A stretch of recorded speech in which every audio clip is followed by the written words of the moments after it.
তো বন্ধুরা, উড়ানের ধারাবাহিকে আজকে আমরা দেখতে পারবো বাড়িতে সবাই খুশি করছে আর ভাবছে যে পূজা নাকি প্রেগনেন্ট।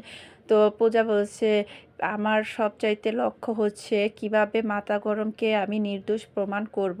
তো মিলি ওরা সবাই ভাবছে যে পূজা নাকি প্রেগনেন্ট, ওর মা শাশুড়ি সবাই মনে করছে। আর এদিক দিয়ে আবিরকে ফুসকাচ্ছে কিভাবে তোমরা ডিভোর্স কাগজটা ঠিক করবে, তাড়াতাড়ি করো, পূজাকে এখান থেকে নিয়ে যাও।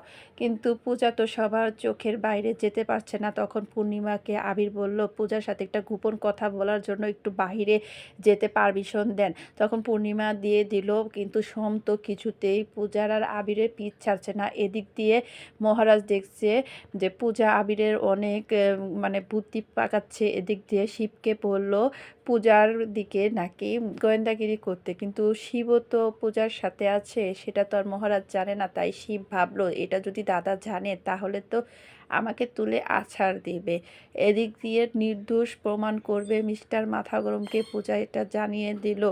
তো বন্ধুরা, উড়ানের এপিসোডটি যদি তোমাদের ভালো লাগে তাহলে প্লিজ চ্যানেলে একটা সাবস্ক্রাইব করে দিবে প্লিজ। আর এদিক দিয়ে মহারাজ তো শুধু টেনশনে পড়ছে, যদি মহারাজ নির্দোষ প্রমাণ হয় তাহলে তো মার জীবন চলে যাবে, কিন্তু কিসের জন্য তা কাউকে বুঝতে দিচ্ছে না। শিবকে তো বলেছিল গোয়েন্দাগিরি করতে, কিন্তু শিব তো বন্ধুর সাথেই আছে, সেটা তো মহারাজ জানে না।